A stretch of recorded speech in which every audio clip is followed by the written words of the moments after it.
anyone, just tell me, okay? So why is it important? Anyone? Without looking at this, maybe I should turn this. Give me some good reasons why we need to determine whether a CNV is active or not active. This is assuming you could make a diagnosis of CNV, right? I don't need to go there anymore. So you've got CNV, choroidal neovascularization, and you have to determine whether it's active or not active. So who wants to volunteer? What are the reasons why we need to do that? Anyone?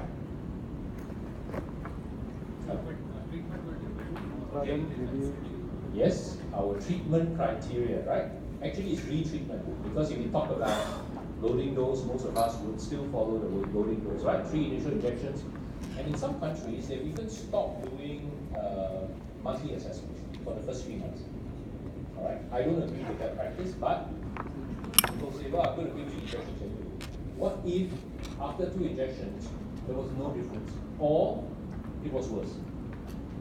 You wouldn't know, right? Because the patient only came in for an injection. So I think that's bad science and bad clinical practice. But that's another discussion. Right? So yes, very important, because we're going to make our treatment decisions. But more importantly, if you are delayed, if you delay in picking up activity, you end up with poorer outcomes. And we tell our patients this, right? Oh, you must go and see the retinal specialist tomorrow or within the week. Otherwise, your retinal detachment will get worse and you will not. Better baseline visual acuity is associated with better final visual acuity. So if you don't remember anything about vision, this is the important part. All the studies show this. Now, this is not to say that they have less benefit. If you have lower vision, actually they have more benefit. We call this the ceiling effect. So if I start with 6/6 vision, how much more can you gain? Nothing, right? If I start with 6/60 vision, of course I can get 6/24 vision. I would have gained 3 lines. But you would not be able to reach the same endpoint. Now, why is that important? Because our independence relies on our ability to read, our ability to drive. Sometimes in certain occupations, you need 6/12 or better vision. Okay? So the better the initial visual acuity, the better the final visual acuity. AMD is lifelong. So at 7 years of follow-up, 68% still continue to have active exudative disease. And 46%, about half, continue to receive ongoing injections. So if you are telling your patients, sir, your AMD I can treat in 3 injections. After 3 months, you'll be fine. You are doing the patient a great disservice. Not to mention your own reputation. I have a patient who said, you know, this doctor told me I will only require 3 injections and that was it. Whether the doctor really told her or not, I don't know. But she said, I was so disappointed. When after the 3rd injection, she said I needed more. And after the 14th injection, he said I needed to have lifelong injections. So it's a disservice to lay it out from the beginning and say we don't know how many injections you're going to need. There's no need to hide a fact. No doctor tells a patient with cancer, I can definitely cure you of it. No, there's no oncologist who does. So there's no need for ophthalmologists, certainly not retinal specialists, to try and hide the truth or to butter it up or to make it sound nice. Oh, we're going to give you good vision, everything will be fine. That's disservice. Failure to detect and treat activity results in progressive vision loss. So this is again self-explanatory, right? And it allows us to individualize our treatment regimen. So as you know, all the pivotal studies were off the bat, 3 initial injections, monthly injections, or Q8 injections, depending on what agent you use. And although the trial went on for at least 1 year, most of them 2 years, if you want to really follow that stringently, you end up with fixed dosing for everybody. Right? Is that feasible? Is that practical? Obviously not.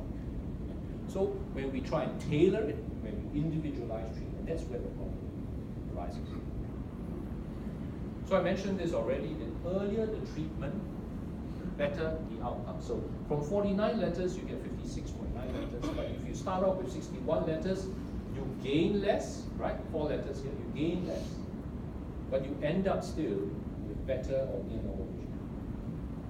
So in the past, there was this debate. See, the trials were recruiting 612 or worse, 20/40 or worse. Does that mean that I have to wait until the vision drops to 612 or worse before I start treatment? What do you think? I mean, if you had 6/9 vision, I would like to preserve my 6/9 vision. Not wait until 612, then now I can treat you. Doesn't make sense, right? So sometimes when we look at trials, yes, the inclusion-exclusion criteria are for a reason, right? Because the treatment is not established, so I have to be sure that it is clinically significant. But once it's been approved and the treatment is established, there's really no need to wait until the vision is 20/40 or worse before you institute treatment, if you know it works.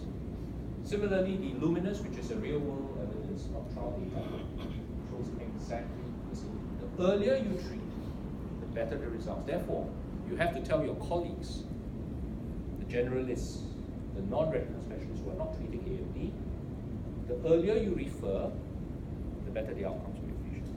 Okay? So how do we define activity?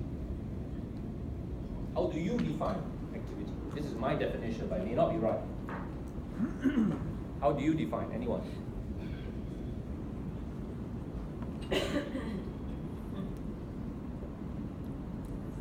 Any takers? Most of you heard about OCT, right?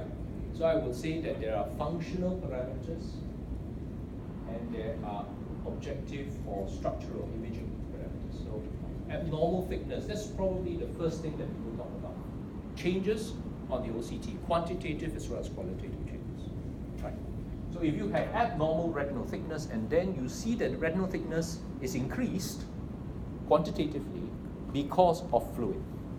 Why do I say that? Because epiretinal membrane is very common, right?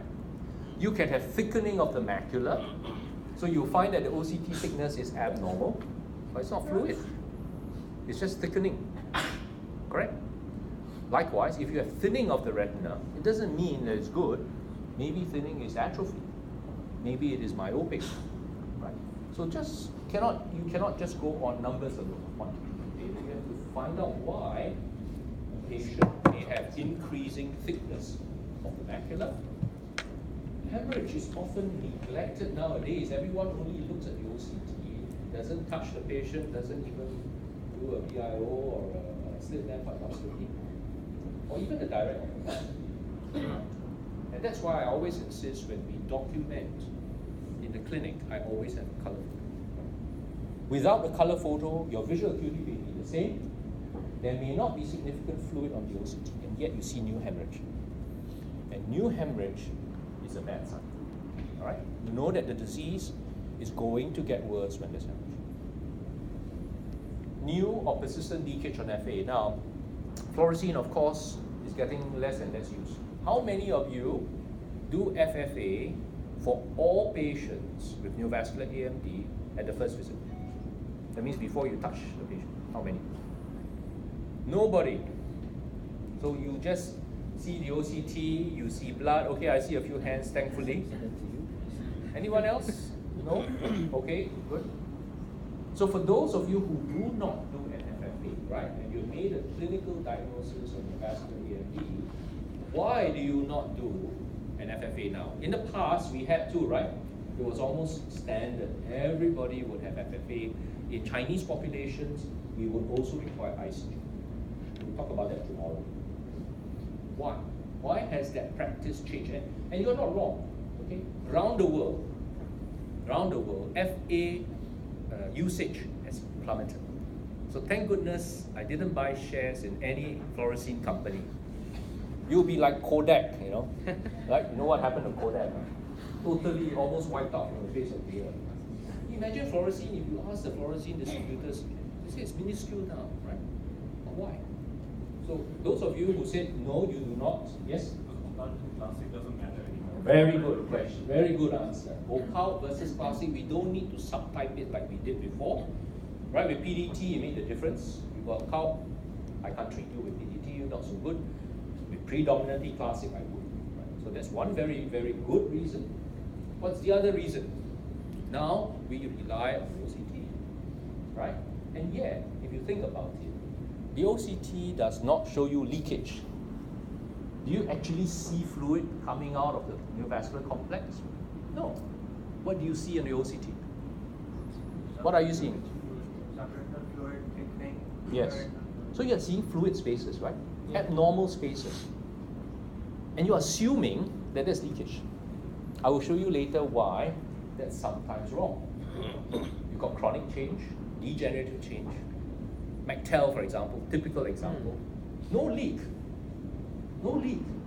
But you see these fluid spaces on the macula. So the OCT is not equal to FA, and the FA is not equal to OCT. They tell you totally different information. Sometimes, if I've got a young patient, healthy RPE, able to pump, and the leak is very minimal, I can show you leak on the FA, but no fluid accumulation on the OCT. The patient says, Doc, my vision is not as good as before. What are you talking about? 6/6 vision. But it's just not right. OCT, I show you the OCT, there's no fluid at all. Go home. But these patients already have started the process. And that leak is not manifest yet in accumulation of fluid. So an FA is different from an OCT. Do you need to do FA 3 monthly now? No, right?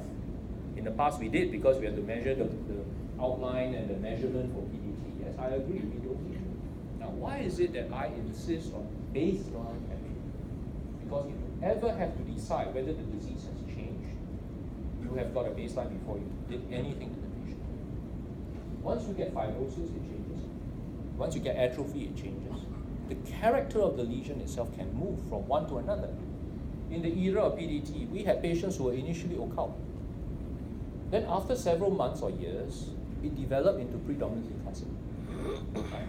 Sure, we are not using PDT, but it could well play a role in allowing us to make a distinction between treatable and non-treatable lesions. In Asia, the most important is polypoid.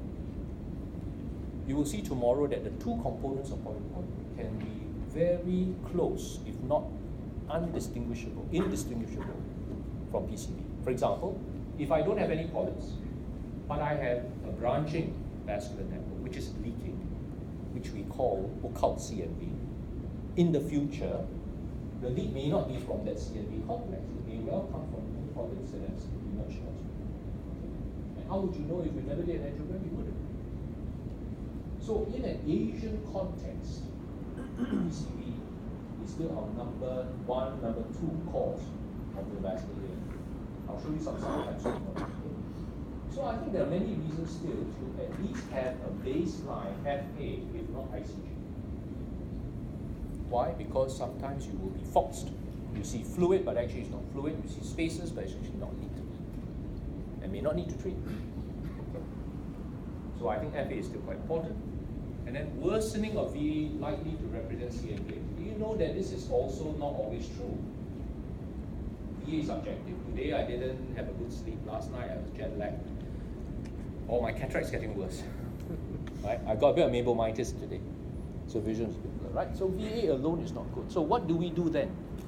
There's no single parameter which absolutely tells you yes or no. So you use a few. When we had GPS 2 point, always get lost, you know. You might be, a few hundred meters away from your target. Now with 3 point or 4 point GPS, less, and it's the same. I don't understand why some doctors insist on saying, I only use one parameter. Why? You've got other parameters to use. Why do you limit yourself to OCT? Even better, in some countries which have reimbursement for their drugs, they only use vision. You've heard that, right? There are some criteria for treatment must be vision only. They don't care if the OCT is terrible. They don't care if actually, the OCT shows that it's much better. They treat or don't treat based on behavior. So what I'm telling you is that you use everything at your disposal. Everything, right, to help. So, I've divided into functional and structural, right? So, whenever you think about activity, don't just think of one facet of activity. Don't worry, I'll give you all these notes, okay? Functional will be subjective, of course, but it can be, in a way, you look at trends, you're looking at patterns. So decreased LACMA vision. I know that it's difficult to do LACMA. I don't do that in the clinic. Anyone does LACMA vision as a standard? I wish. You wish, right? I mean, it's difficult. I think if you see 1 or 2 patients a day, maybe. I don't mind. But the reality is, you can't. Anyone? Only for research. So, wishful thinking, unfortunately, not LACMA. Reduce readings. How often do you ask patients? Some patients will say, my vision's not as good, but then the vision's the same, right? 612 before, 612 now. What are we talking about? Ask them for a few other things. Ask them about reduced vision, about reduced readings, reduced contrast. We need more lights. More light. Onset of metamorphosis. Metamorphosis is a strange thing. Not that reliable, right? If you look at Amsler grip, some patients have very obvious metamorphosis, others don't. I think it's largely dependent on the speed of change. If you have got acute change, the brain cannot take it, and it registers as a change in metamorphosis. But if the change has been gradual, it creeps up on you, they often can't tell that the metamorphosis has become there. Or likewise, improvement in metamorphosis. I think if there is a significant reduction in fluid, the retinal architecture returns to normal very quickly. They feel it. They say, wow, you're a great doctor, actually didn't do anything. Metamorphosis is almost gone. But if it's very gradual, so I think it's more from the speed of onset. I might be wrong, but if you ask patients and then you try and tie back to how long the disease has been going on, I think there might be a correlation. But metamorphosis is very, very important in younger patients, in particular myopia. The myopes, other than being bad luck, right, having long axial length and higher risk of choroidal neovascularization, they are blessed really with an acute sense of metamorphosis. So the next time, if a patient with high myopia comes in and reports metamorphosis, and he's quite reliable, you look carefully. Very often you may miss it. It's a small front of CNV. It's extrafoveal or juxtafoveal. You might not see it at your foveal cuts. But look and look and until you're very sure. Right? Older patients sometimes a little bit difficult. Structural, we talked about OCT, right? And we'll go into more detail. The difference between quantitative and qualitative. But clinical signs are equally important. I hope that all of you are still putting your patients at the slit lamp and using slit lamp diagnosis. And I sometimes still use the contact lens. How many of you still use contact lens at the slit lamp? Very good. I see some people nodding. Kudos. I know some people say, I don't need OCT. I have the super duper spectral domain. But it's different. Why do you want to allow a machine to run your lives? I often do the examination first and then look at it. Why? That is the way to train your brain. Otherwise, you will atrophy. And we will all be replaced by robots. Right? In 10 years' time, maybe I won't be here because a robot will be teaching. And all of you won't be here. Injection can be given by robot. OCT can be read by robot. Right? What's the point? The clinician is a human. Your patient is a human. The patient is not a robot. So that's a different discussion, okay, about pros and cons of how to become a human doctor. But I think we are humans. We need a human touch. We need empathy. We need understanding. Yes, we are imperfect. Maybe we can't think so fast and come up with all the, super calculations. So what? Our humanity and our imperfections make us human. Anyhow, do not lose your clinical skill. I know all of you very, very good when you're taking exams, right? So just after residency, ooh, fantastic because you practiced. And then you ask the senior consultants, can you just see whether this macula is thickened? No. Let's look at the OCT. So please, don't atrophy. The more you train your brain to be able to tell subtle differences, the better you will be for it. What if you go to a little village, remote village, and you don't have all these things? You don't need it, right? You can make at least some judgment. Yeah? And so I often challenge my fellows, my residents. Go look at OCT. Tell me whether it's taken or not. And I also do the same. I might be wrong, you might be right. And that is the beauty of it. Fluorescein we talked about, and then very important, OCT and GI. So we'll spend a little bit of time. So let's start first with visual acuity. I think you all know that LACMA is a preferred tool, so you won't need it's all about optics. But there are some limitations of the Snellen that we have to be aware of. So when we convert Snellen to LACMA, it is not the same. Yeah? Because the LACMA chart is much more accurate in terms of angle subtangling. So increased sensitivity of the LACMA, ordered progression, we all know this is reproducible, it allows comparison. So if you had an option, you would do LACMA. But as I say, I don't do LACMA. And it's almost impossible in the busy clinical practice. Poor agreement between Snellen and LACMA, right? Because for better VA, LACMA gives, for patients with poorer VA, LACMA actually gives you a better VA. And it gives you a more accurate VA. Snellen gets worse and worse the lower the visual acuity. So from 630, 645 onwards, the jumps are too great and you don't get the same gradation as you see now. So if you had a chance to do a trial, I think you should use LACMA. No need for your clinical features. So this is just to show you the discrepancy between Snellen and LACMA. And you notice all our trial results actually LACMA. They converted back to Snellen. But it doesn't work the other way around. You can't have Snellen and then you convert to LACMA. Sometimes when I review manuscripts, an article is rejected because of that.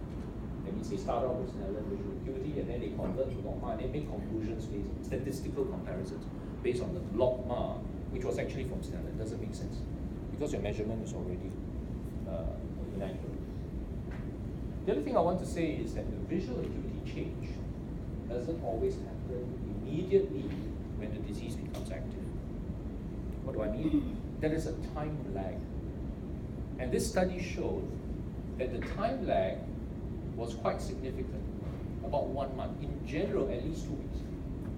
So by the time the vision drops, the disease has been going on for a while, 2 weeks to 4 weeks. So even if the patient is accurate in telling you the onset of symptoms, you know that it's already been running for some time.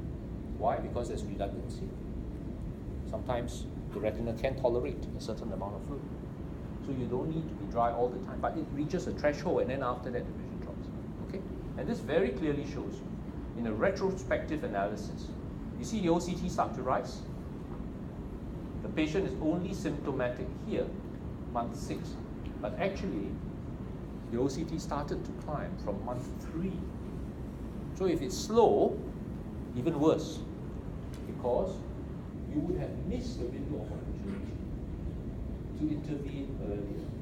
As I said, the earlier you treat, the better. Fluorescein, I think, to me still plays a key role,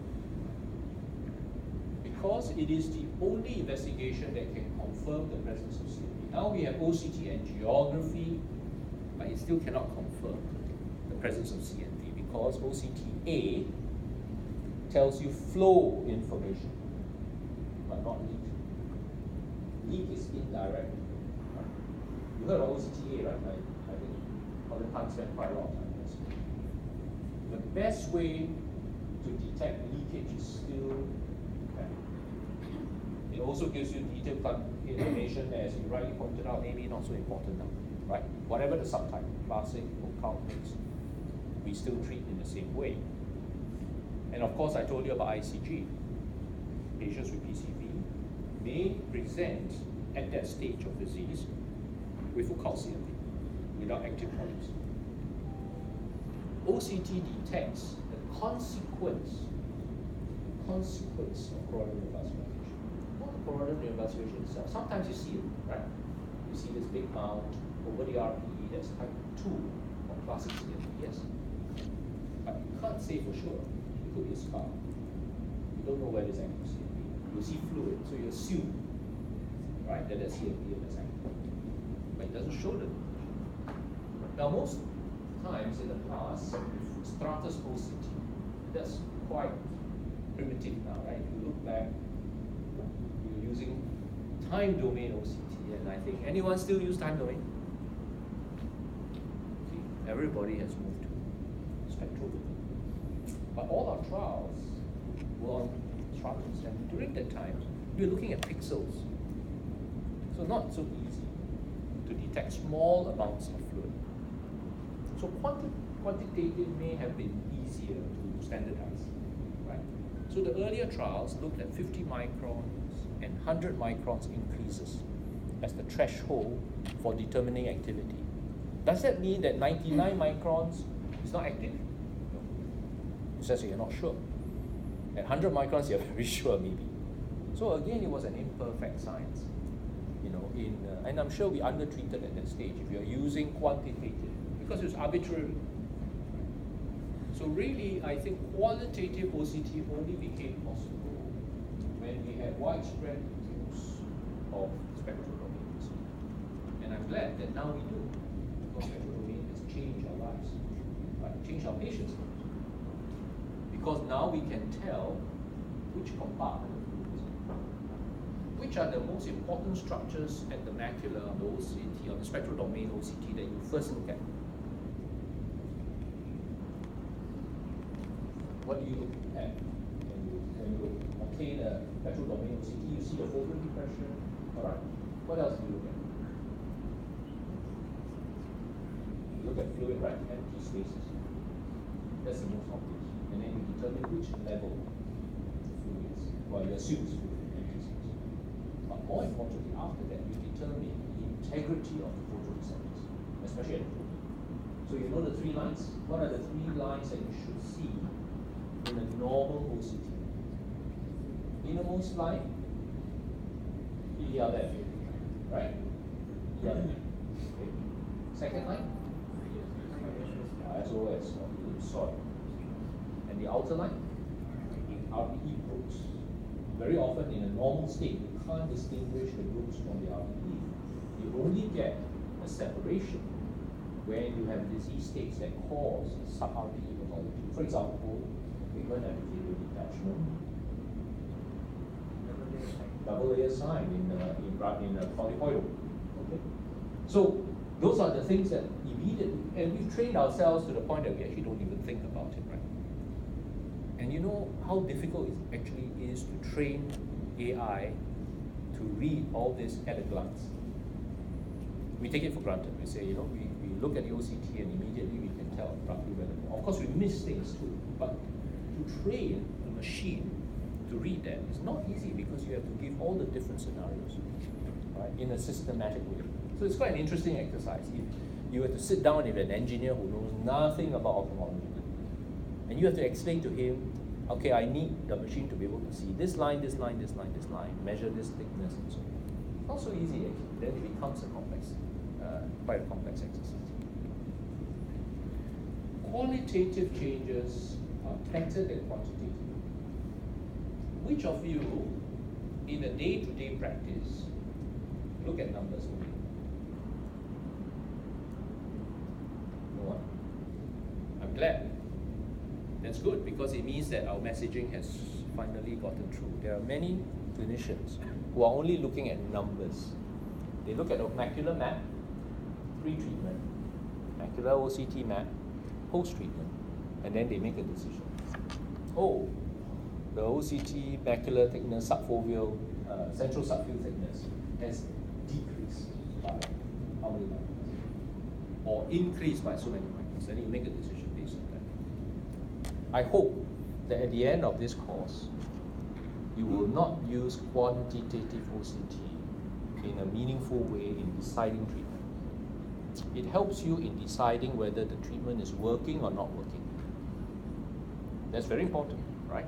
But at the end of the day, you have to look at the qualitative more than quantitative. Okay? And by qualitative, I do not mean just one cut, because the technicians are going to get that foveal cut, that raster right across the center of the macula. Because the qualitative forces you to go up and down above the foveal line. And that's so critical. It's time consuming, right? You want to move on. You've got a patient, the patient is 6'6", no change.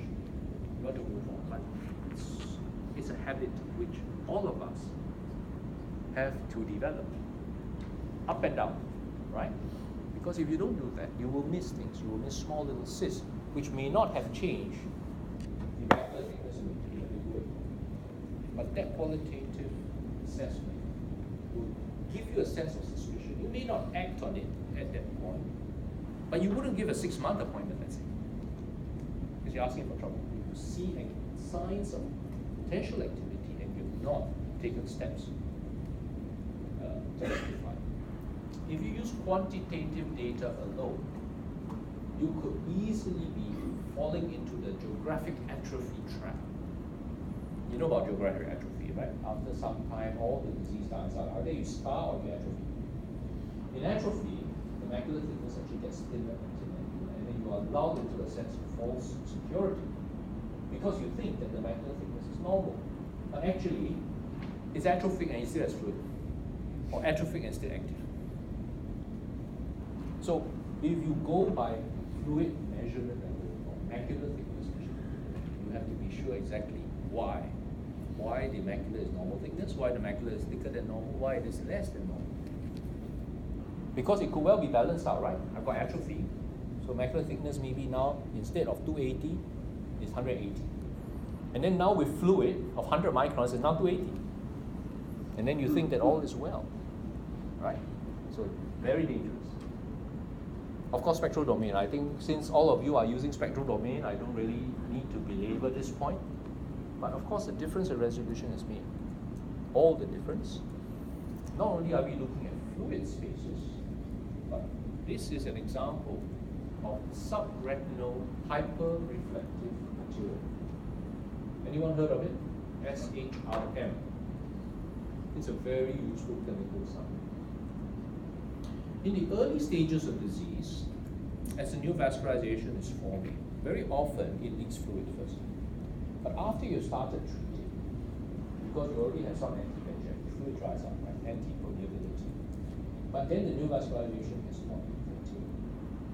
SHRM points to fibrin and proteinaceous products.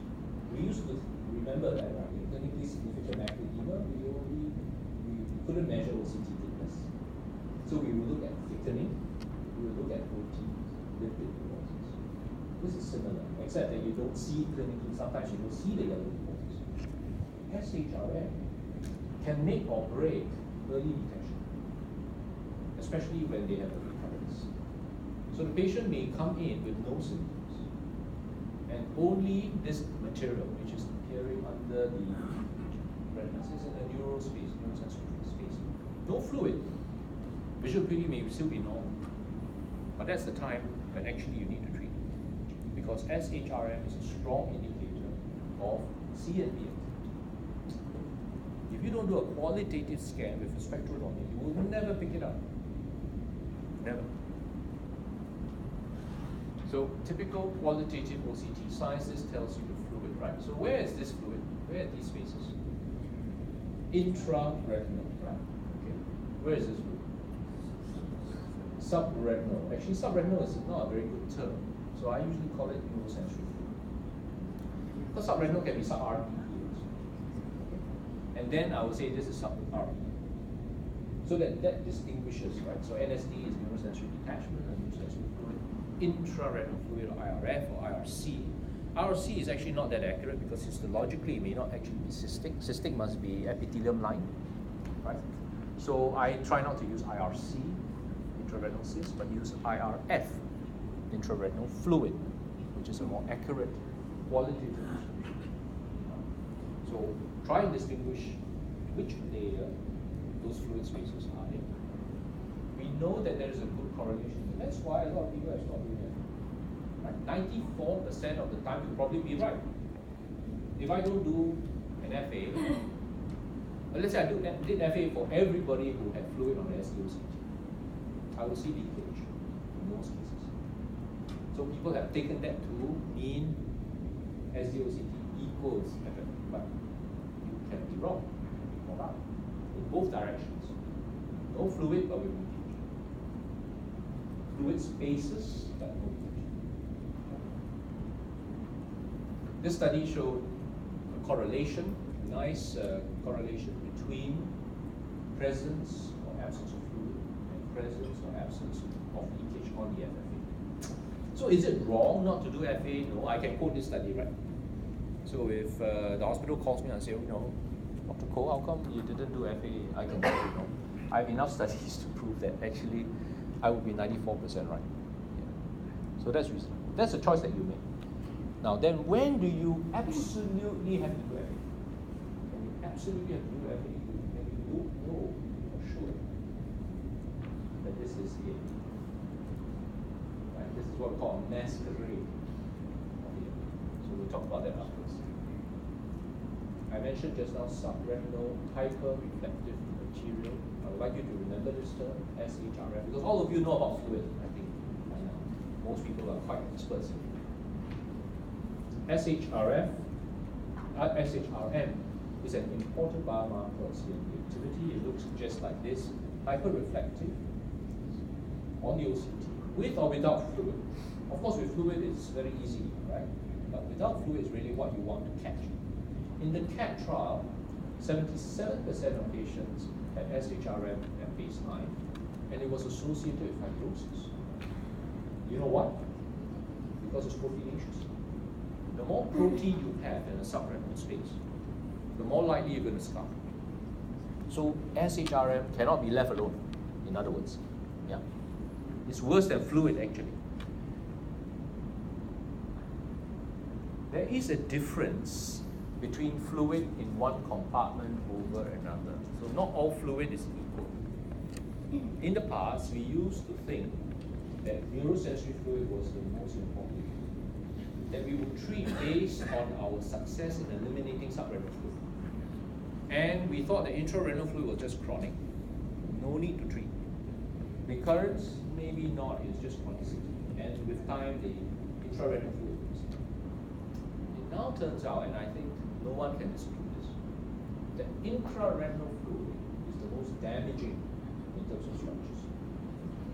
How do you account for it? Probably because it means that you have a problem not just between the RPE and the photoreceptors, which is neurosensory fluid, but you now have accumulation along the entire expanse of the macula, maybe Muller cell dysfunction. I think most people are starting to look at the Muller cell because the Muller cell is what connects, right, the different layers of the retina. So maybe once you have intraretinal fluid, it points to a deeper problem, a more extensive problem, where the Muller cells start to degenerate.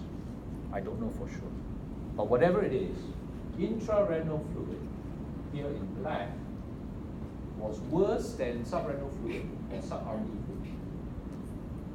In other words, if I had a choice between leaving a little bit of sub-RPE fluid and sub-retinal fluid or neurosensory fluid versus leaving behind some intraretinal fluid, I will treat the intraretinal fluid first. In fact, there are some studies that now suggest that if you leave a little bit of neurosensory fluid, it might be protective against geographic atrophy. Have you heard that before? What a load of rubbish. Any fluid is bad for the retina, but what a load of rubbish that if you leave behind neurosensory fluid, you're actually protecting the cells. No, you're not protecting the cells.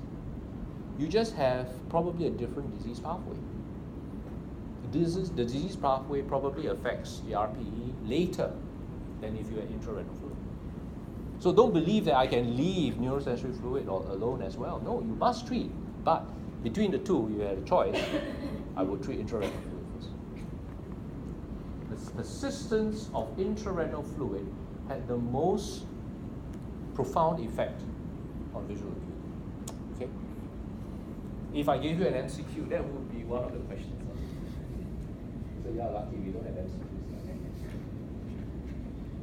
In patients with refractory fluid, so this is patients who receive monthly injections of ranibizumab, the persistence of intraretinal fluid here, in red, was associated with a greater loss of vision than that of neurosensitive. Okay? So take-home message, your spectral domain OCT qualitative assessment makes a difference. You're not just treating based on presence or absence of fluid, but also where the fluid is. And you are more aggressive or less aggressive depending on the compartment of involvement. Quite clear? Any questions so far? Yes? So how do we differentiate subretinal the SHRM without fluid from a scarred and taken hyperreflective RP? Okay. Usually a scar is hyperreflective, almost probably greater than the reflectivity of the RPE line. That's the nature of fibrosis. SHRM is not as reflective as RPE. So if you say, is there an absolute way of telling? No. So that's one. So the extent of reflectivity. And the second is how diffuse it is. Have you heard of the term fuzzy border? So fuzzy border has been used, very effective term, in myopic CNV study. Because it's not encapsulated, you see that the margin is blurred. This is an exaggerated fuzzy border. That you see stuff coming out from the extent of the boundary. Right? So how do you finally tell whether it's fibrosis or not? You look at the color pictures. The clinical examination of fibrosis is white or pale. SHRM is gray. Gray because it's fibrinous. But good question, because sometimes just looking at the OCT, you may not be so sure. Right? Fibrosis generally is very well defined because it's laid down in lamella. How fibrosis forms is it's laid down in lamina, in layers. So usually you will see a sharp demarcation between normal retina and abnormal retina. And SHRM, the margins are very, very blurred. Okay. So I hope when you go back, you start looking at some of your patients and say, make a note of it, this patient has SHRM. And when you treat, you have to be aggressive because otherwise they end up with more fibrosis. This is another study that looked at visual gain, and the ones who had intraretinal cyst or intraretinal fluid here, together with PED, that means the two together, did worse. But you see, as an observational study, this is also a little bit biased. In what situation do you find intraretinal fluid and PED? RAP. Excellent. RAP. And RAP is the worst subtype of wet AMD you can get. So I don't need to do the study, right? I can say any patient with RAP would have the poorest outcome. And the fact that the patient had intraretinal fluid and PED together, probably some of them at least would have RAP. But this is not to tell you whether RAP is good or bad. It's just to say that, well, when you have intraretinal fluid, it's bad news. When you have intraretinal fluid and PED together, even worse news. And this is what you tell patients. Prognosis is bad because you have these two features which are not in your favor. There is nothing wrong in having a very good outcome after you have told the patient that you might not have a good outcome. But it's not so fun the other way around. Then you are going to get your vision back to 6/6. And then actually the patient had intraretinal fluid and PED. And the final outcome is 6/6. Which one will take a hand? Under promise, over deliver. We're talking about like marketing here, like selling cars. But the reality is that human psychology takes good news better than bad news. Okay? So let me teach you a tip.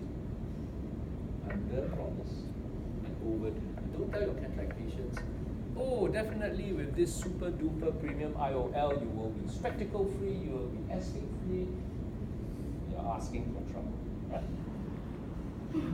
I think OCT and geography has, in a way, added to our armamentarium, but it doesn't replace angiography per se. Remember, FAICG works on the principle of leakage. Of course, pooling and staining, right? RP window defects, but leakage primarily in the context of this. OCT angiography does not tell you leakage. Right? It tells you flow. Right? The question is, when does flow become leakage? I can have flow without leakage. But can you have leakage without flow? No, right? If there's no flow, unlikely you're going to have any leakage. But I can have flow without leakage. So how do I use OCT angiography? I know when there are signs that OCT angiography is showing more and more changes, that maybe leakage is imminent.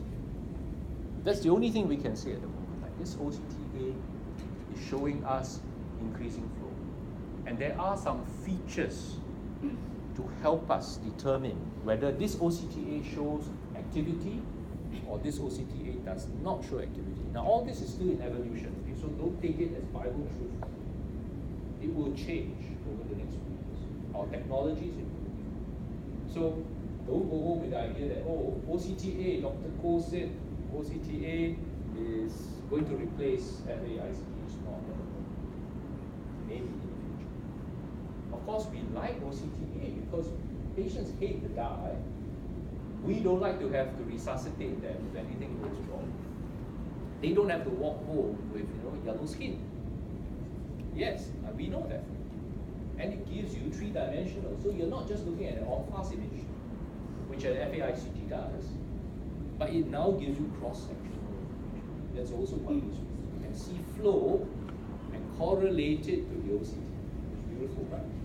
So this new toy, of course, is wonderful to have. How many of you have an OCTA in your clinics? Not bad. So I think I'll buy some shares in OCTA. No, just true. There are many systems, of course, being booked on, right? So about 40%. That's quite good.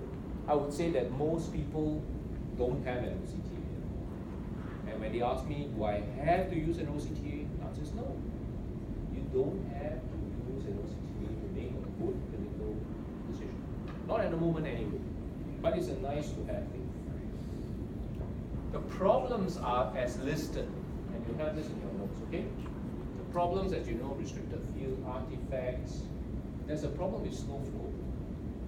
So this is a peculiar problem with polyps because polyps, the flow through the radiovascular level is as normal. So you see it. But somehow, as it goes into that polypoidal structure, maybe the flow slows to a trickle or a standstill or whatever you can call it. And so you might not see flow on the OCTA. And then you make the wrong decision about polyps. So at the moment, it's not perfect. The system will need further improvements. So on the left are OCTA images of what we call active CNV because we know there's fluid. Okay, so that's one way to study it, right? You're using fluid as a marker for activity.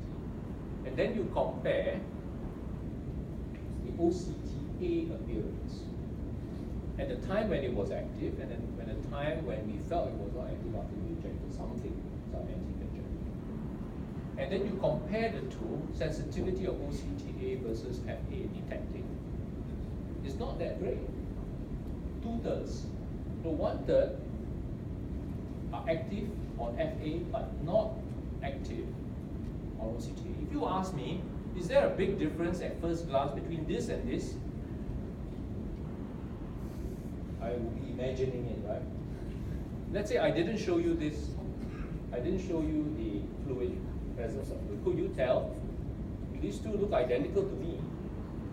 I mean, okay, I'm not a super expert in OCTA. I didn't build a machine that needs it. But I would not be able to use OCTA in this context. It's not so easy and it's so subjective. If we were to do a poll, 50% will say yes, it's active, 50% is not active. I think you heard about projection artifacts that Dr. Colin Tan deal with this. You all know what projection artifacts are? Blood vessels on the surface of the retina get projected on the deeper layers of the retina because you go by slabs, right? In OCTA, you examine each layer in turn, inner retina, outer retina, choroid capillaries, and choroid. So you need to be able to measure that. And then when you have projection artifacts, you are seeing wrong information. Why is there a retinal blood vessel in the choroid? It doesn't make sense. Right? So there are software that can do that, can remove that, but still it's not perfect. Motion, of course, a big problem. That will slowly be eliminated. I think more and more systems are faster. Double vessels.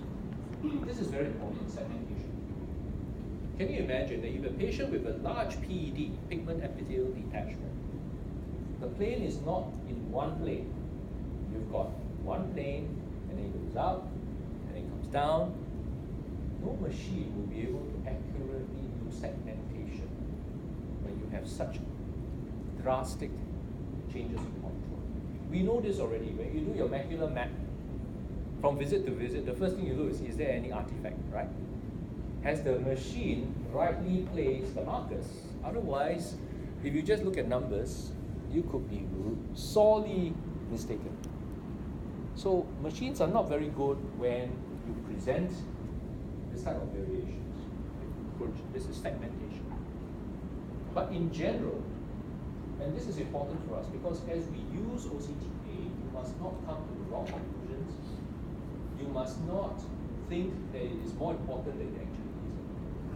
But it doesn't mean that we stop learning. We should be using it more, studying the interaction between our treatment or our observation with the features. This is what I want all of you to do.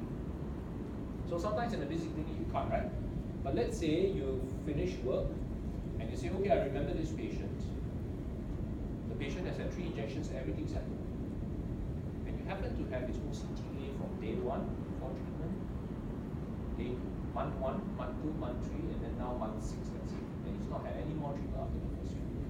This is a very nice case for you to study OCTA response to treatment. That's how you learn. That's how you learn how to harness maybe some of the additional information that OCTA gives you. So the strongest indicators of activity, I'm not saying it's definitely active, but when you have branching, the more branches, the more active it is. That means if you get just big trunks without branches in between, like a tree in winter, no branches, chances are it's inactive. We call it mature vessels last time, inactive. But the more branches, the more active, because these are all neovascular fronts. The second, the vessel network, so density of vessels. So if you go back to what I showed you just now, this one and this one probably less dense after treatment than before treatment. Clearly this one is less dense. I would say I can't tell the difference between these two. Not significantly. Okay, so second one is that vessel density. Branching, density. And then at the ends of the vessels, arcades. That means they join up one another. They join up. Peripheral arcades. And they can join up in a few ways. It can look like glomerular, it can look like CFAN, and these are just distributed terms, so you don't need to know them. Okay? So 3 strongest indicators: branching, density of network, and arcades at the terminus.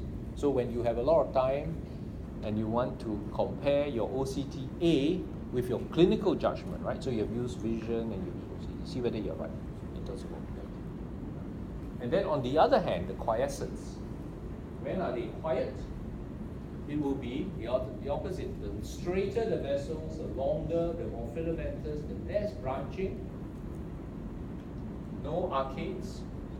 We call it a dead tree appearance. So it's quite easy to understand what a dead tree looks like. And this last one, which might be useful, is a halo around the entire lesion. Actually, we used to see this in FFA.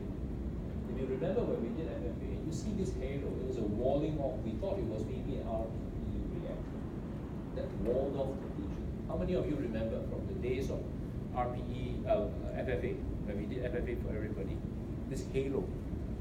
No? So we used to look for a halo because a halo would be a good sign, right? Good sign. Gabriel Koskas, who is one of the early doctors of OCTA, came up with active versus inactive features of OCTA. I find this quite useful in my clinical practice. Okay, so the same thing: shape, lacy pattern versus long filamentous. On the left is active, on the right is inactive. Okay, I'll give you these pictures so you can refer to them. Numerous tiny capillaries versus large mature vessels. Remember density. Widely anastomosic, so joining together, versus rare anastomosis. Peripheral arcades, look at the terminus, they're all joined together. This one, no joining of the ends. And then peri-lesional halo, dark area, no flow at all, versus absence of peri-lesional. Right? These are not set in stone. They may well be newer features. Perhaps when we change technology, different machines will give you different information. But for now, I think these are quite nice criteria to have when you're not sure. I brought this up because this is another common scenario where a young patient in the right age group, neurosensory fluid, and then you assume it is CSR. Do you treat all CSR? No, right? You watch them 3 months, 6 months. But in this study, using OCTA on every patient who presented like CSR, about a third of them had abnormal vessels. You may not want to do FFA on all these patients, right? Most times we say we'll watch. But now I get an OCTA for every single CSR. Because if there is neovascularization, then I will insist on NF. If I see leakage, and I think that there's active neovascularization, not CSR, that's actually C and B, then they will need treatment. On the flow. That means you will see a normal flow pattern on the OCT angel. In the CSR, you should not see any abnormal flow within the FAC, the foveal vessel flow. There's no abnormal vessel flow.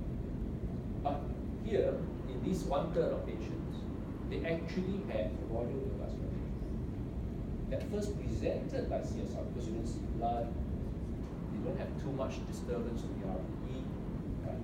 So you thought it was CSR, and they would have been left as CSR with disastrous consequences. Because the next time you see them in 3 months' time, you have a disciform spine or a small fossa fusum, right? So the aim has been to try and exclude patients with underlying CMP. Yes. We have commonly noticed in our practice that in cases with chronic CSC, when we have a doubt on FFA, then we go in for an OCT angle because there is so much of RPE disturbance, that there is so much of transmission coming in, that you can't really say that whether there is a CNP filling up there or not. And OCTA clears that down. OCTA, I think it's chronic CSC is a different issue altogether. Now, chronic CSC, of course, increases the risk of choroidal neovascularization anyway. So both ways. Yeah, I agree with you. In a fresh state, sometimes when a patient just presents with acute symptoms, I don't want to subject these young patients to unnecessary MPS. We could, right? I mean, in the past we could. But even if you see this in-block leak, right? A single in-block leak, can you be sure whether it's just CSR or whether there's underlying choroidal neovascularization? So this was the purpose of the study. Yeah.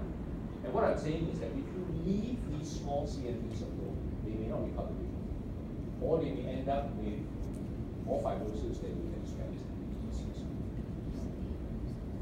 This is an example. 39-year-old male. He's a general practitioner, and the first thing that triggers a little bit of thought is his vision is bad. 6/30. You would think that someone who is a physician would know that the vision has been affected, right? But sometimes, chronic, long-standing, VA may be bad, but 6/30 vision. And really on the OCT, I could not tell that this was not atypical CSC. But very clearly, he's got an abnormal flow pattern on the OCT angio. As I said, I now do this as a routine, and very clearly, that looked like choroidal neovascularization. So I treated him with aflibercept. That fluid started to resolve. And you know why he's got choroidal neovascularization? Because he's got exudation. Right? Exudation is thought to be a developmental abnormality. We don't know why it occurs. It is associated with pachychoroid, with thickening of the choroid, with polypoidal, with CSC actually, and with secondary choroidal neovascularization. It seems to be like almost a collobomatous defect. You can think about it that way, like a form fruste of a colloboma, but it's not.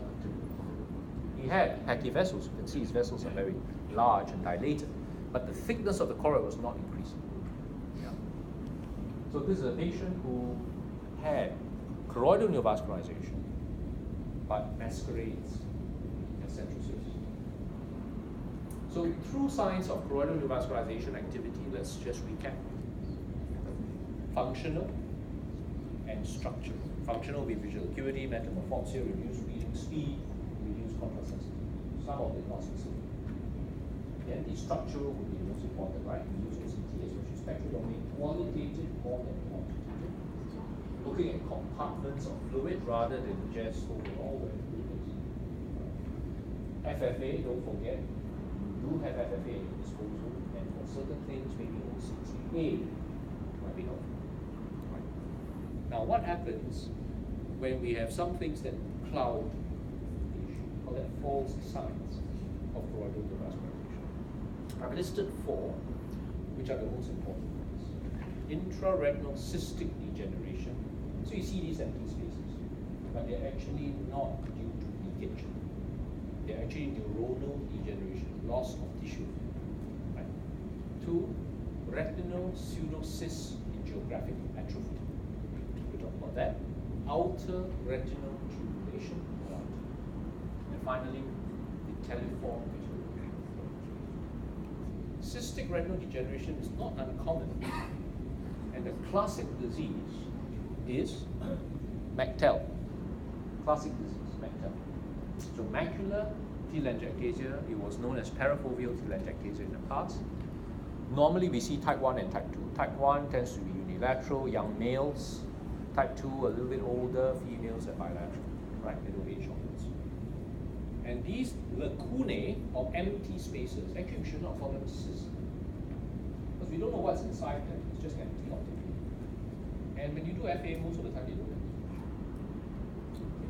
That's why when we treat them with anti-VEGF, actually nothing happens. Right? So these cysts are thought to be a breakdown or a loss or degeneration of the cells. Remember I was telling you that motor cells are becoming more and more important in the pathology of the macula. It's often misdiagnosed. You'll see these crystals, rectangular venules, hyperpigmentation, but all these are very late signs. By the time you see all these together, I think you shouldn't miss the diagnosis. But the problem is you see only the lacunae and nothing else. Right? Outer retinal hyperreflective dots are quite common in macular telangiectasia. We don't know the significance of this. We think it is activated microglia. We'll revisit this a little bit tomorrow when I talk about diabetic macular edema. We see this more in inflammatory disease. We see this more in retinal vascular disease. Right? But McTell, we also see this is thought to be activated microglia. There's like macrophages. So they're eating up tissue, destroying tissue, ending up with these optically empty spaces. But what precedes these OCT changes is very important. For example, a patient comes with one eye with this type of lacunae, the other eye looks normal. Then you don't know what's the diagnosis. When you do the fundus autofluorescence, you see changes in the fellow eye, especially in type 2 McTell. Then you know, this is probably McTell. And what's the first change? Loss of hypoautofluorescence. You know the luteal pigment blocks autofluorescence. Autofluorescence comes from the RPE, right? Lipofast skin comes from the RPE. When you don't have that luteal pigment barrier, you don't have hypoautofluorescence. Because normally you see autofluorescence, hypoautofluorescence at the macula. At the center of the macula, you will see it of the vessels and also at the nerve. Okay? So when you don't have that normal pattern of hypoautofluorescence, think about loss of luteal pigment. And that can precede all the changes that I described earlier. So that's quite cool, right? I can do an autofluorescence, and that helps me make a distinction between McTel, something like McTel, and AMD. Sometimes they have leakage or fluorescein, but most of the time not. And when you do OCT angiography, you see these abnormal flow patterns, capillaries, but they do not mean that they have choroidal neovascular. Okay? How many percent, what proportion of patients in McTel develop secondary choroidal neovascularization? Very good. Wow, that's 20 to 30%. So you still have to be alert for the consequence of choroidal neovascularization. In fact, when you start to see pigmentation, most of the time they've had previous CNV before. So when I said anti-VEGF does not work for McTel, it does not work for normal McTel without choroidal neovascularization. The moment they become neovascular, right, when they develop new vessels, you have to treat them with anti-VEGF. It's not going to get rid of the lacooning. It's not going to cure the underlying problem. But you absolutely have to stop the neovascularization. Okay? Geographic atrophy, another scenario. You see fluid, or what you think is fluid, empty spaces above the atrophy. Right? So of course you are stuck because you think, okay, if it's active disease, I have to treat. I have to give an injection. If it's not active disease, I don't need.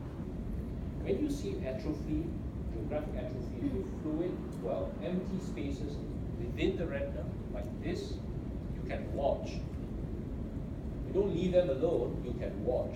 Come back in a month's time and we'll see whether your vision changes. Come back in a month's time, we'll see whether those empty spaces have increased. If it's neovascular, you treat. If it's non-neovascular, you don't need to treat. Why is it that you have these spaces? We think again, it is Muller cell dysfunction. The RPE just doesn't support it anymore. All right? So sometimes you have an option of doing nothing. Think that this might be degenerative. Otherwise, you end up treating everybody. Over-treatment is also good. Cost aside. Outer retinal tubulation. First described by the Freuds, 2009. They're actually a circular arrangement of degenerated photoreceptors. So it must be the outer retina, right? Because it's photoreceptors. You're not going to see an outer retinal tubule just beneath the ILM. So you need to know your anatomy. It is best seen with an en-face because you will then see interconnections. I know that most of us don't do en-face OCT, but you can. Most OCT systems allow you to view en-face, and I'll show you a picture in a minute. About 20% of patients with advanced disease have outer retinal tubulation. Look carefully, you will see that. I just had a patient just now in the clinic, outer retinal tubulation in post-diabetic macular edema. So you see this in DR, post-retinal detachment, you can get it. Any macular pathology can give you outer retinal tubulation. And because it's an empty space, you think it's fluid. So some people get injection after injection, and then they say, how about the fluid doesn't disappear? So this is what it looks like. Okay? But not only this empty cavity, the ring is hyper. So there's always a prominent border on margin. It really looks like a tube, actually. It looks like a tube. Now this does not have the outer ring, right? So that's fluid.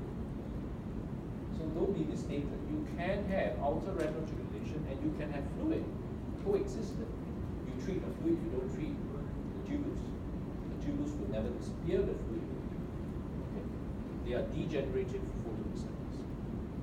When you look at it en face, then you sort of understand that it is actually tubular. Whereas fluid will never do this.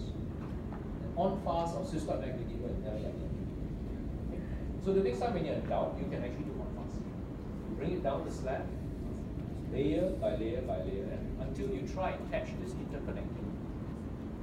Anyone tried this before? En face? It's very nice. Okay, takes a bit of time, but it's well worthwhile. And this is just to illustrate that this is the tubule and this is the fluid. So it doesn't mean you don't treat tubules. You don't treat the tubules per se, you treat the activity from the tubules. Last but not least, vitelliform. Many names to it, meaning that we don't know very much about it. The more names, it's always like that, right? Vitelliform dystrophy, macular degeneration, and so on. So I call this vitelliform macular degeneration, as opposed to Best disease. Okay? Best disease is different. Well-circumscribed area of yellow material in the subretinal space. That's just a descriptive term.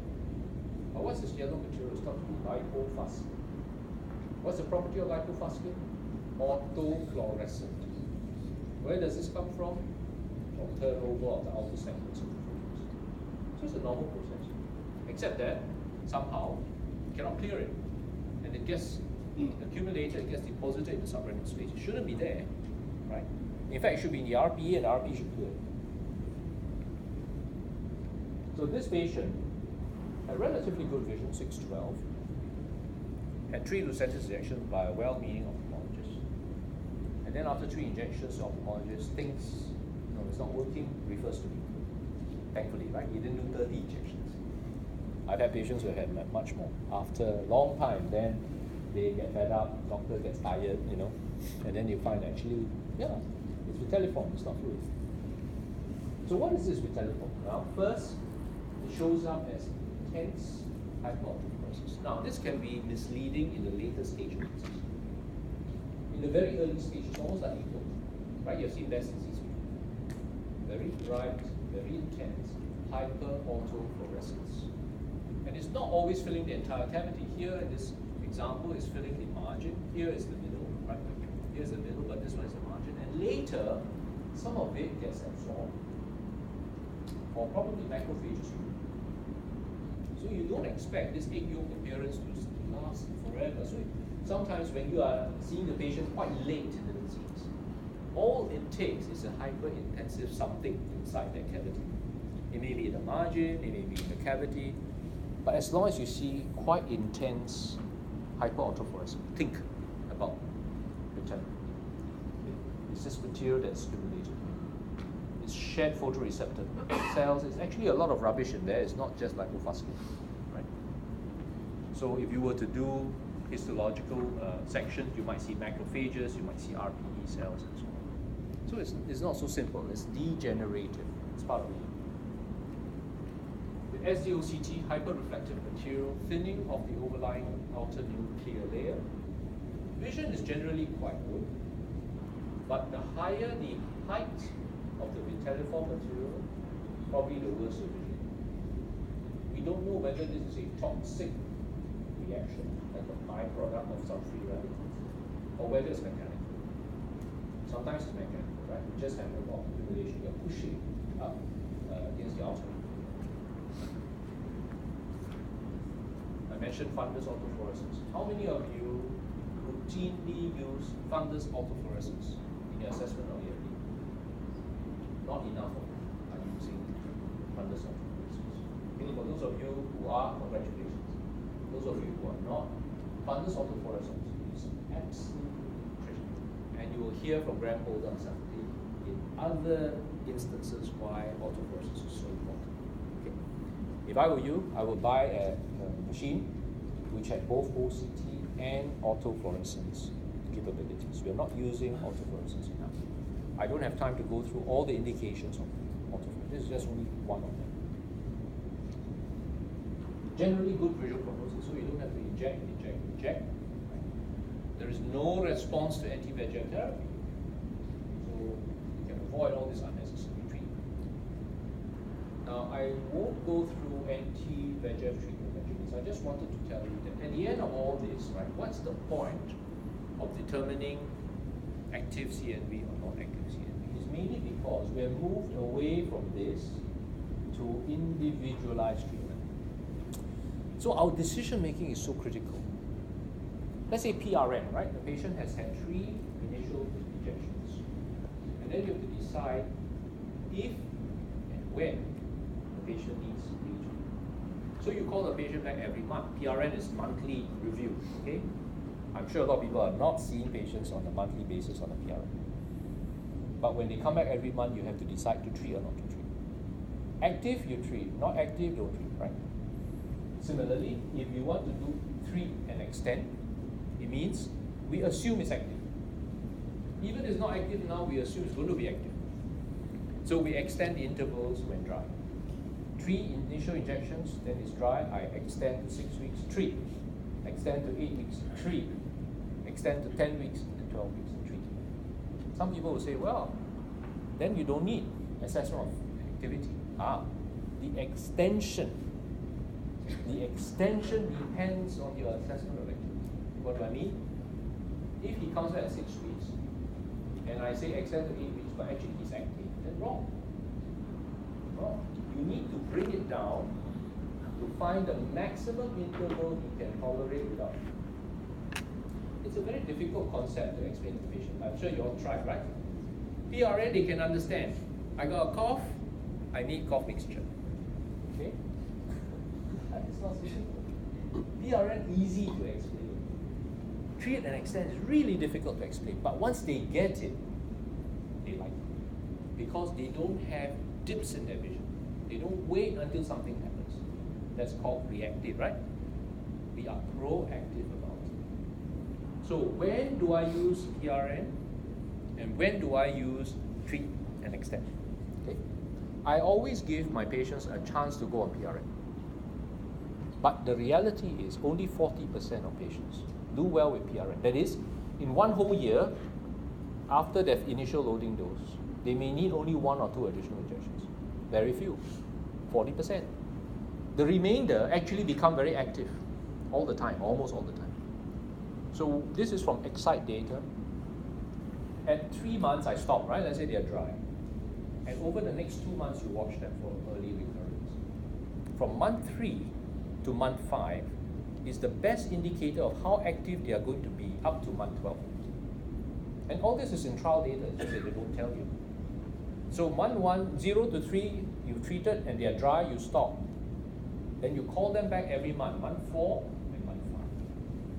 If they are inactive by month 5, month 4, month 5, no activity, they are okay to go on PRN.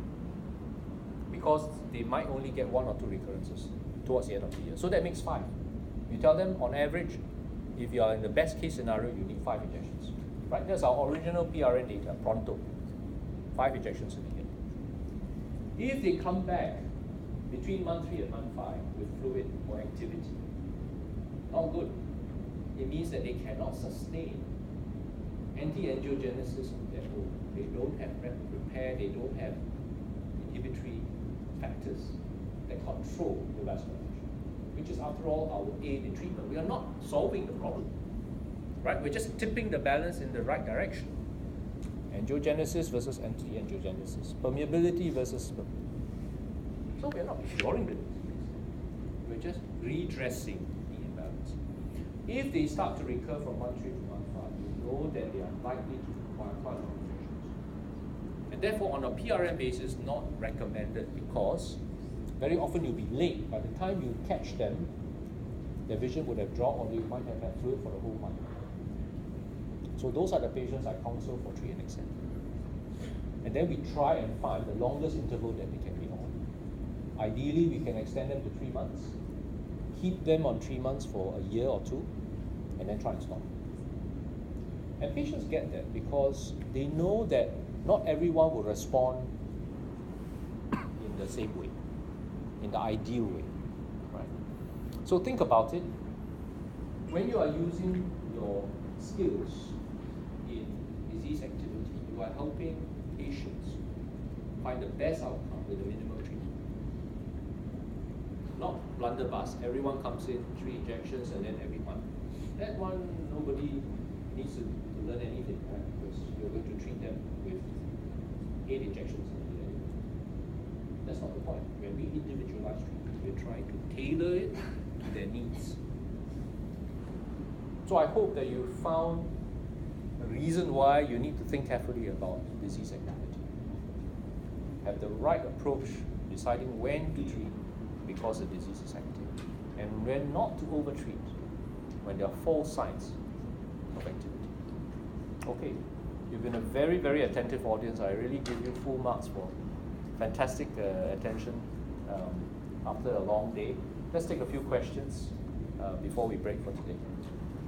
Thank you very much.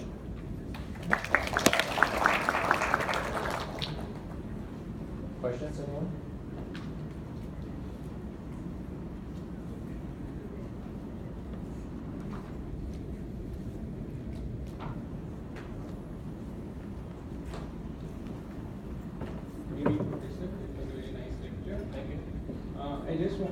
Just correct me if I'm wrong. What I understood is you are following a treat and extend type of protocol. Not for all patients. So the majority of patients, first, all of them will come in with 3 loading dose for sure.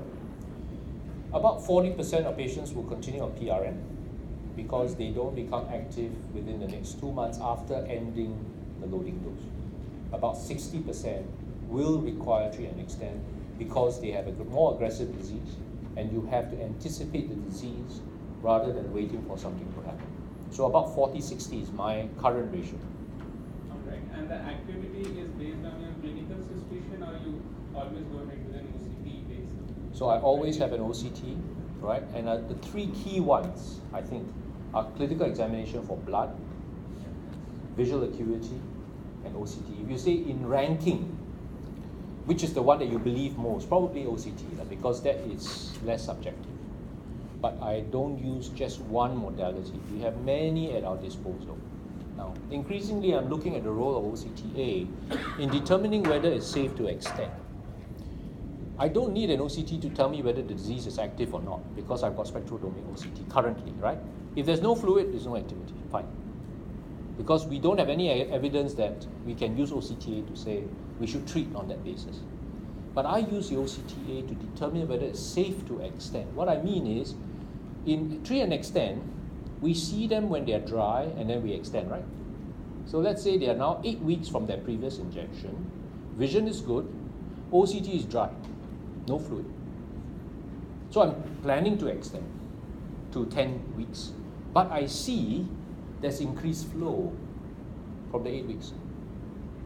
Those are instances I will tell patient, I'm going to keep you at 8 weeks. Because I'm not sure whether the increased flow is going to translate into activity before 10 weeks. You see what I mean? So the OCTA to me is useful in that context. For treat and extend, where I know for sure, let's say the OCTA shows no sign of activity, no flow, nothing at all. I'm very happy to be able to extend. Some people are even contemplating extend by 4 weeks. So from 8 weeks, jump to 12 weeks. I'm not so gung-ho, but I think with an OCTA, you have a little bit more confidence and justification for doing so.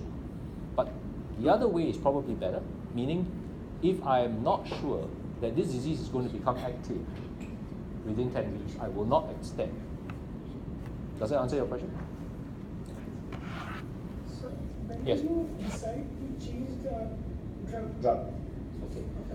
So this is $1 million question. First, you are convinced that the drug is not working, right? Very often, the drug is working, but it's just not holding for as long as you'd like. So let's say you call a patient to come back 3 months. There is no drug in the world that lasts for 3 months. You know? So if you don't see them in between, how do you know whether or not the fluid disappeared and then came back at week 10? So the first mistake is people don't know that they're using the drug the wrong way. And you have to assess it at the right intervals. Now, therefore, if you have fluid at 6 weeks, the answer is not to switch. The answer is to bring them back at 4 weeks. Right? And then you might have to treat at 4 weeks until they are dry. Let's say at 4 weeks you have been giving 3 injections, up to 6 injections, that's it. Every month you give and every month you see them, and it's still persistent. Then I think you have a choice. You have a good case to consider a switch. Would you switch after 1 injection or 2 injections? The answer is no. In fact, after 3 injections, you may not even know, because you will find that there are some patients who are laggards, right? They don't respond so fast, but suddenly after 6 injections, they are completely dry. And then when you switch, you really don't know whether the second drug that you use is more effective than the first. Actually, it's just timing. I'm reminded of people with Dr. Hawk, this cough, no good. And the second GP gave this and that, no good. Third GP, fourth GP, everything went away. And then to him, the fourth GP was the best. But no, it was just fine. I think most of us would give 6 months as a minimum, and you have to give it in a timely fashion. So if let's say you're using aflibercept, you cannot give it more than 6 weeks because the maximal effect of aflibercept is week 3, week 4. Maybe it goes up to week 6. Generally, if it's persistent, I'll keep reducing the interval until 4 weeks. What happens if at 4 weeks you still can't get rid of it, and then you switch drug, right? So you move from agent A to B to C. The second option is then to either increase dose or decrease interval. So this is off-label, seriously off-label. 3 weekly, 2 weekly. But before you do that, make sure you've got an ICG to exclude polypoidal. In Asia, polypoidal is the most common reason why they are not doing very well on anti-VEGF alone.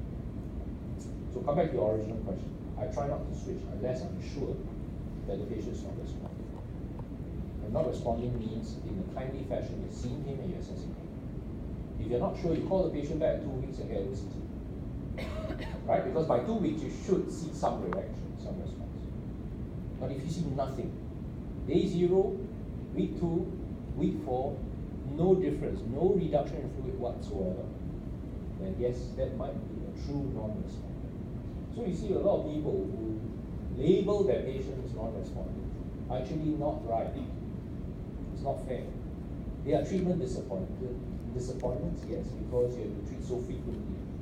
But they're not treatment failures. True treatment failure is when you treat, the patient keeps dropping, the fluid refuses to disappear or getting worse, more and more hemorrhage. That's a true treatment failure. Right? So I hope you understand the concept. Before you can say something is not working, you must make sure it is really not working. Yes? For intraretinal fluid, how do you know its response to the treatment? Because it might take longer time for it to absorb. And then do you have preference of drug for intraretinal fluid? I'll answer the second question first. It doesn't matter what drug. You choose the drug that does the job most effectively. So you've got 3 agents now, right? You've got bevacizumab, aflibercept, and ranibizumab. It doesn't mean that one is better than the other. Certainly between ranibizumab and aflibercept, the efficacy is about the same. Maybe the duration is longer in aflibercept, or at least the half-life is longer. But the duration of action is very, very good. Right? I have seen patients on ranibizumab can last 8 weeks before they require an injection. And aflibercept for 3 weeks. So it's not a given. Just because the half-life is longer, the drug stays effective for longer. It's very much responsiveness of the disease. So as far as agent is concerned, you use the one that you start off with the one that you're most comfortable with. Right? So if you are comfortable with aflibercept, you always start with aflibercept. That's fine. If you are in a public institution and you start with bevacizumab, if you know the risk, you start with bevacizumab. It's fine. If let's say you get a very good response with bevacizumab, there's no reason to change. Right? Now, how long do you wait for intraretinal fluid to dissipate? Sometimes you can't eliminate it at all. Right? It's true. In those cases, most of them are actually degenerative. They're actually not fluid. They're just empty spaces. So if it was truly VEGF driven, by 3 injections, it would be less. By 6 injections, it would be more. Most times. Okay. Yes, there are exceptions to the rule. But with 1 injection, you say, oh, the intraretinal fluid is not gone, I'm going to switch agents. I think that's not the right reasoning. Unless the patient has already received, let's say, 6 injections with drug A, you are seeing him for the 7th injection, you see the cyst of the fluid there, you give another injection with drug A, no change. Then maybe you say, okay, I've given it enough opportunity. I will switch to drug B. Which drug I prefer, I don't have a major preference. Generally, if you're giving the first loading doses at 4 weekly interval, I think ranibizumab and aflibercept will do pretty well. When I go into treat and extend, let's say the patient needs an extension, I think aflibercept has an advantage. Because if you've got a slightly longer duration of action, you've got a better chance of holding the action for a longer time. That's my rationale, my reasoning. Now, is that always true? No. We have a good series now, more and more data, real-world evidence of treat and extend with ranibizumab. For example, the rival study in Australia shows that you can come up to 12 weeks on ranibizumab as often as aflibercept. It doesn't mean that ranibizumab you can't extend, right? My own preference really when I start to go to treat and extend is to move to aflibercept. But that's a personal preference. Yes. With a patient with recent MI, then develop subretinal bleed due to CNV. So, do you give the injection? Because there will cause some patients. There is no evidence that in AMD, there's no evidence that any of the anti-VEGF agents other than bevacizumab increases the risk of MI or stroke after a recent event.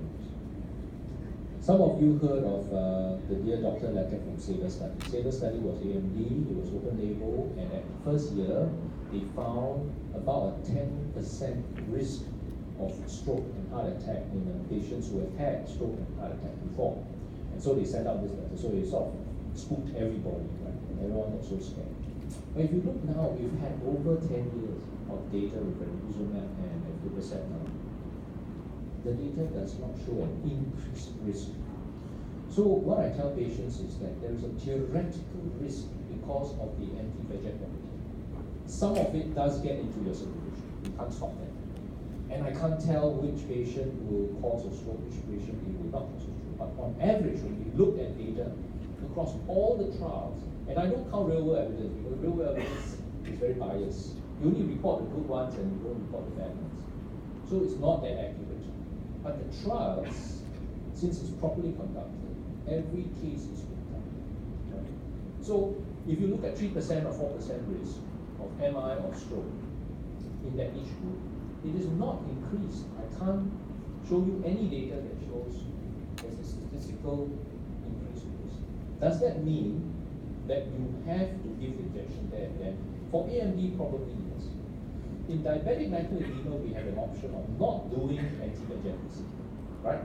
I can use steroids, I can use laser, and AMD is faster progressing than DME. So DME, I can wait a little bit, right? In AMD, you can't. If you wait 3 months or 6 months, by then it's too late. You've lost the game. So my answer to patients is that if you've had recent MI or stroke, don't take Avastin. Because there's enough suggestion that there's increased risk, even though it's very small. But there is no difference between aflibercept and ranibizumab. There are theoretical arguments for and against. Some people say no Fc receptor, there is no active transfer of the eye. They are all in terms of nanograms and picograms. Really, I don't think it makes a huge difference. So I go ahead and touch wood, I have not had. But the patient was double antiplatelet. Doesn't matter. Double antiplatelet doesn't matter. What you do have to take care of is whether your hemostasis is adequate and you give it. I don't think it will make a big difference in terms of the outcome. Right? Double platelet is bad news for a patient. Obviously, it's an increased risk of progression. But I don't think I would withhold anti-VEGF treatment just because he's had a recent MI. Unless the patient doesn't know. I always discuss it with them because if they finally do some, they could find out, right? And they say, well, it's been associated with stroke and MI. Then you come back and tell them, why didn't you tell me? I think it's always important to tell them there's a theoretical risk, but there has not been increased risk. So yourself, for example, let's say you have